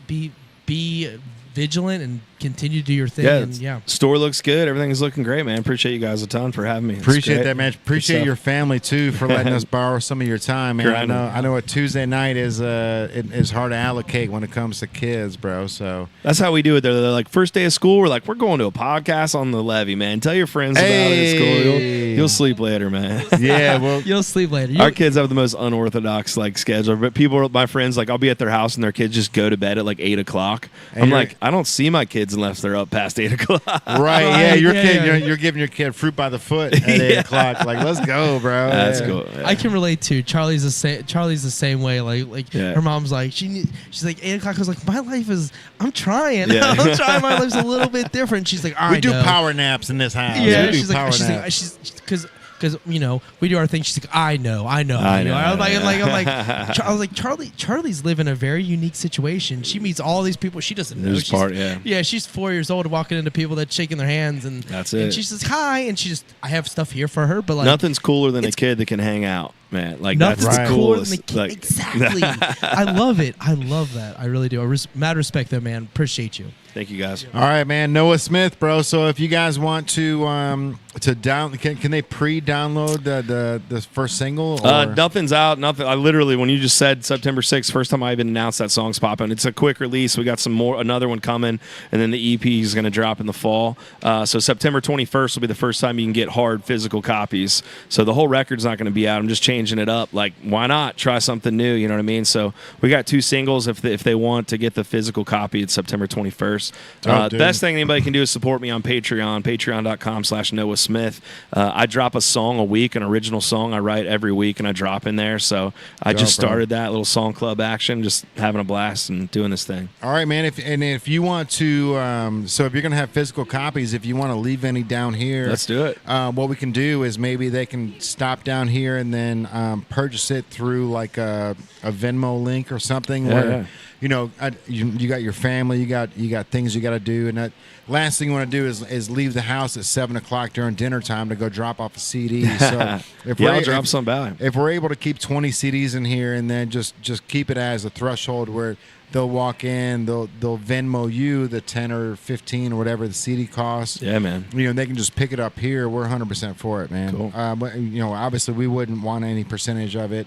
Yeah, man. This would just be a great place to pick it up and to listen to it. And also, as soon as you get one of the songs on YouTube, bro, we'll be playing it in the store on Thursdays. Do it. Okay, cool. So Thursdays we do like local music Thursdays, where if you got your music on YouTube, we're gonna be playing all local stuff. Just to get the vibe out there, bro. Yeah, that's great, man. Thank you. All right, man. Well, is there any, so if anybody wants to get a hold of you, Instagram, Facebook. Noah Smith Music. Everything you can find me, Noah Smith Music. Give me a follow. Come hang out. I'm on Instagram personally all the time, staying up late, doing the thing. That's the go-to, bro. I'm showing my age. And they can get to you right through Instagram? Yeah. Okay, cool. Yeah. Hit me up. I'm always around. It's me running everything, doing the whole thing.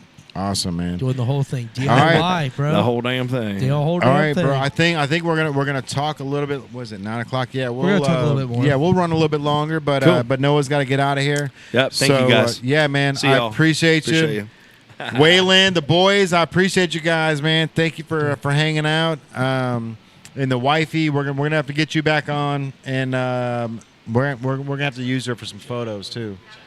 Noah, love you, buddy. Appreciate you, man. And you just got to get that photo real quick. Right here? Yes, sir. Thanks, guys. Perfect. All right, Noah. Appreciate you, bro. All right, man. Let's get to there. It is. There's that shot that we like. Look, I got to be honest, bro. Your face looks really good in this shot because of the light that's coming up. So I like this shot. It's my favorite shot. Well, in the middle of the podcast, I was looking like I asked you about the light shining on your face from the window, but I'm thinking, what if we went to Newer? Newer's got those light, like it's not the LED bulbs. It has the little LEDs that are super cheesy. They're kind of it's like a tube. What if we put 2 tubes, one here, one there, one there, one there, and you see how that chair is lighting up on that side? Yeah.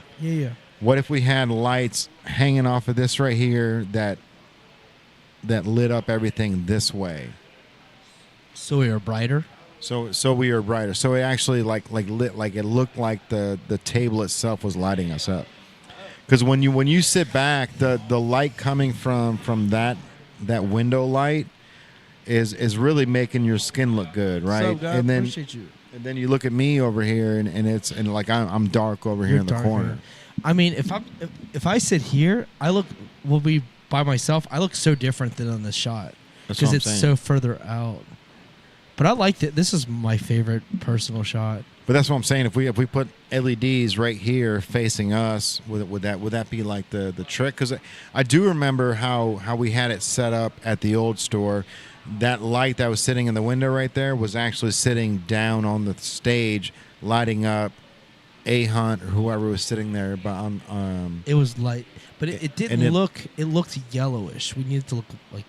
These lights. There's bright. That right now is 100% white.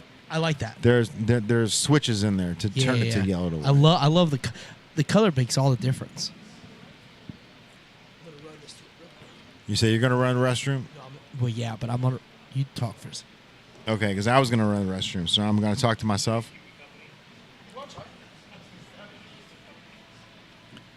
Where are you running to? Like I'm about to piss myself right now. Well, if you're trying to meet Noah, There you go. can we just pause this thing, bro? We need to learn how to pause this. Sean, sit down. How are you, man? Let me run to the bathroom real quick. I just came to jump on the struggle bus with y'all.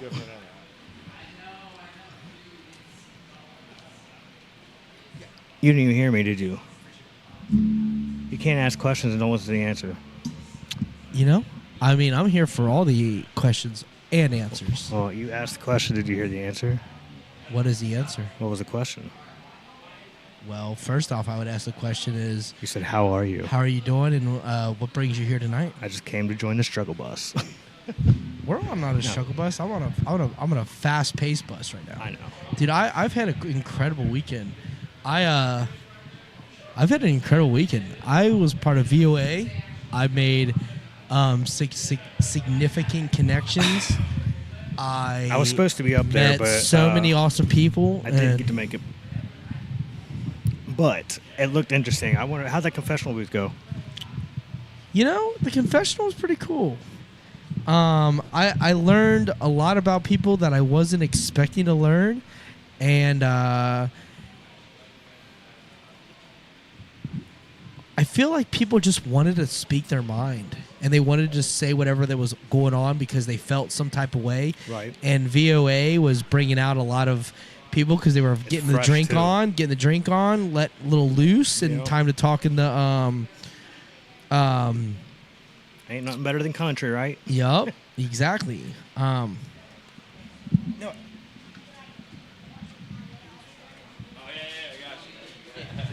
Yeah, we're sitting here while everybody takes their intermission, and I come in or jump in for no reason. But I'm sure we're gonna make it interesting because I know that whenever I hang out with Andrew, he decides to get a little weird with questions. I'm back. We're good. We're gonna talk about how weird you were. Yeah, exactly. So much is happening right now. The thing is that when we're in the zone, when we're here making content and making the conversation and everything that goes a part of it, we don't have a agenda. We don't have some kind of You're pretty good at pre-winging it. But yeah, actually, it's we funny don't 'cause- wing. We wing it, but at the same time, we are very in tune with what our goals are. Yeah, So we are goal-centered, goal-oriented, and goal-focused on what's happening. So when you hear this conversation, you know that we have plans for the future. The agenda is just our goals. You know what I mean? If it comes down to it, we're not here to spew any kind of propaganda. Exactly. We're here to just promote people that deserve to be Yeah, we're not heard, man. CNN. Yeah, exactly. and I care a lot about that. And VOA brought out a lot of the people that are opinionated, and VOA Confessional exposed that on a lot of sense. I'm so glad we were able to do that. I'm so glad we were able to. It was so cool. That probably opens up a new idea. Like, you could probably do that in certain areas, you know what I mean, or certain times. Like, and you know how many people are going to jump on there just because they got to get something out. They popped in the confessional and they're like, "This happened to me. I need to tell VOA right now." And you're just like, "All right, well, what are you talking about?" And I was really impressed. I was really impressed with the entire situation. So I'm glad we were able to live up to our expectation and live up to what we were trying to do. And I got some juicy tea, man. I got some good stuff. So I heard. You know, people were some of these. I would say a lot of the tea came from the ladies into things, but I will say some lady had an interaction with a midget. and that was a conversation that happened in the confessional. I and missed that one. You missed that one. I'd missed that one. Yeah, you missed that one. That happened the day before. That happened on Saturday. All right. Yeah, she told all about that. Yeah. Was it a good experience? Bad experience? She trip over? Was a midget. She got motorboated. Oh, okay. Yeah, right. it's in our stuff. Milestone. It's in our stuff. Yeah. When she told me that, it was she got hit on by a dwarf, midget, whatever you want to, however terminology you want to use. I don't think anything goes wrong at that point. And she was happy about the situation. She said it wasn't that bad. And I'm like, all right, like talk about it. She's like, gladly. And she got on there and she spilled about 3 to 5 minutes about her interaction with this man that gave her excessive compliments and a little bit of physical touch. So, I mean, I was here for it, and we got the good stuff. You're. No, it's funny though because you guys go live and you guys pop up on my feed, and next thing you know, I'm jumping in and I can't sit there in the background commenting while y'all over here doing whatever you got to do without chiming in. Bro, you know what I really wanted to do? I really wanted to bring up the Black Knight satellite for Noah. I wanted to see if that was one of them, the conspiracy theories. I was going to say it sounded conspiracy. Those are my two. That was the other reason. The Black Knight satellite and Shakespeare are my two top.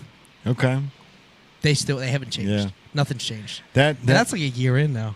I know, bro. That Black Knight satellite thing is absolutely insane. Hey, y'all got me lost right now. You don't know about the Black Knight satellite? Nah, all right. bro. I got a lot of conspiracy theories, so when you introduced me to one, it's a surprise. So the Black Knight satellite is this black metallic. Oh, it's Saturn, but around Saturn. No, it's going around Earth, but it's going around the opposite direction of all of our satellites. So when the Earth spins, it's got the rotation, and then the satellites all move with the Earth. Okay. But this Black Knight satellite goes in the opposite direction of the Earth. Of course. They say that it's been around for over 20,000 years. It's not a cube, is it? No. It I'll honestly. tell you about the one I'm talking about next. And honestly, it looks like Batman's throne. Batman. Okay. Did you? I That's never weird. said that out loud, right? Yeah, you That's did. why it's named. Huh? The Dark Knight is Black Knight. The Black Knight, but it compares to the. You both said Batman. Batman. Dark Knight. Dark is the movie. Batman. Yeah, but the Black Knight satellite was out before that movie ever came out. Yeah, it was noticed in the 50s. Yeah. 1957. Hold on, how many years has this thing been rotating? 20,000 years. 20,000. That's crazy. And it goes around. It's the only thing that goes the opposite direction of Earth's gravitational pull. They don't know what it is, but it's thinking about a lot of questions. Yeah, it's pretty wild, bro, because it's not a piece of debris. It's definitely not something that's broke off and just floating in orbit. Like this thing looks like it was built by another species to look at what we're doing. So what I thought you were talking about was the black cube that goes around Saturn supposedly, and if you want to talk about the subliminals, the Matrix, all this, so they got all these like cubes in major cities that are sitting as monuments or whatever, and supposedly they hold this Matrix together. And if you see the it was Pinhead, Hellraiser, they said you summoned us and you opened that cube, and it's the reset. Like there's some weird stuff when it comes to these little conspiracy theories. So like when you said that, I was kind of thinking the same thing, because it's like, what if that was a thing that went against the grain that kept us all stuck here? Like, right. Who knows, man? Everything going on with the moon too. With I've been taking a lot of pictures of the moon lately. Did you see they've got a new photo of the moon, and it is like the most high definition photo ever taken of the moon, and they had to explain why it looks like it's rusting, like it's bronze. You can literally see the lines of it going around, and you can see the circle at the bottom that connects it all. Like it's definitely a structure. And if you watch Moonfall, it explains all that. It's really strange, bro. It is like the way that the moon is. This new photo is gorgeous, but it looks like it is tarnished just how bronze would be tarnished. You know what I mean? Yeah, like after sense. Rain or water, like it's got dark edges, and then it's got around the dark edge, it's got the edge itself is is almost like a copper base. It's really strange looking. It's funny because I brought my laptop. They even had to explain the colors, like why the moon is in these different colorways. But it looks fake, bro. Interesting. Truman Show, man. Somebody's standing there. Truman Show. Let's go. Somebody's in there. I mean, I know they talked about how Mars was purposely discolored on photos.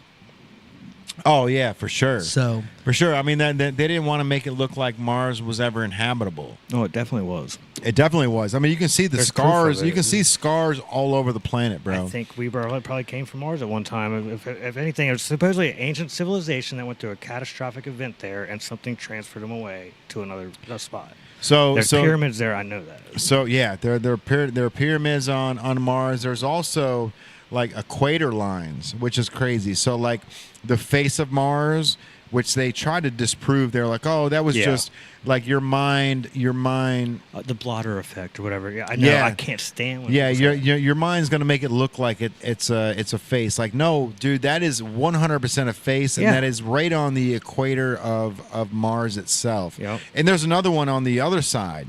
You know what I mean? That just goes to show that they've perfectly taken Mars and separated it symmetrically right there at the equator.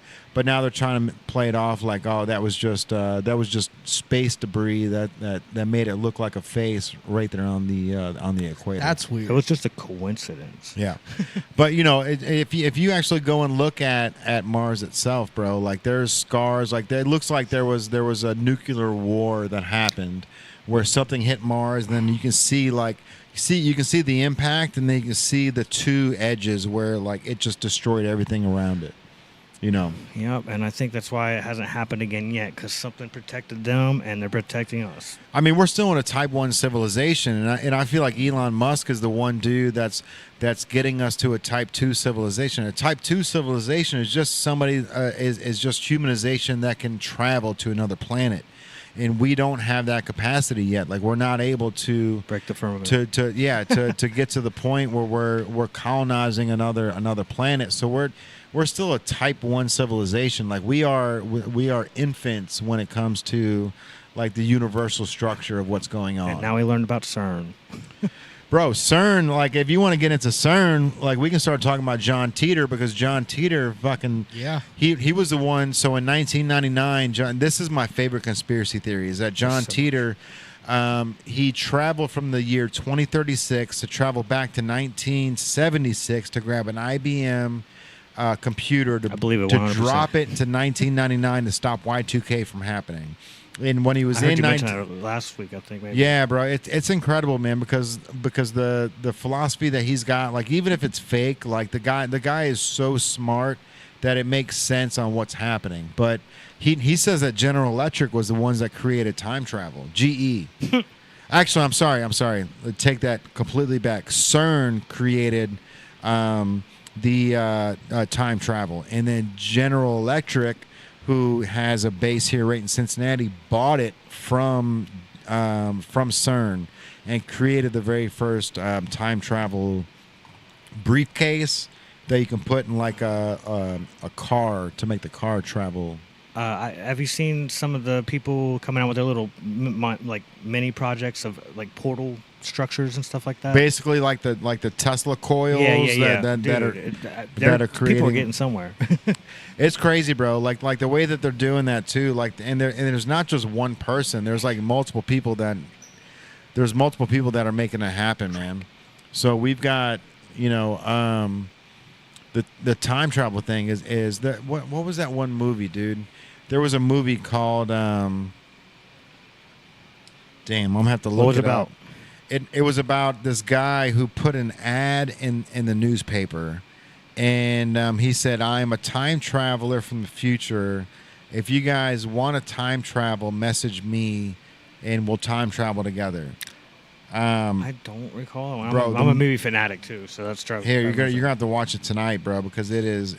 Yeah, I pay attention to all these things. Like I said, we were talking about the moon, and all that, and moonfall. The moon pulls out of its gravitational pull, and it goes towards Earth, and it's crumbling, and then so they're trying to fix the situation before it annihilates Earth, and then they go to the moon, and there's a structure inside, and aliens, and this, that, and the other. And it kind of reminds me of the description of the Book of Ezekiel.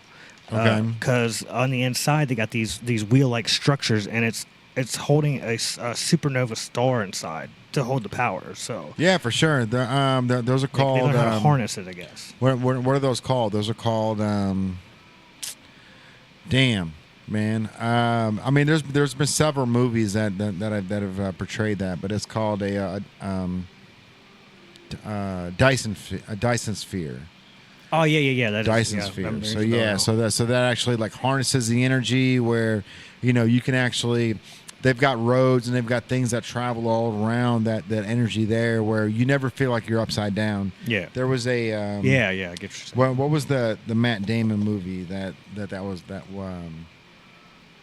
damn, I'll have to think of that. Yeah, but, you're killing with the movies right now. The previous movie was Safety Not Guaranteed. Elysium.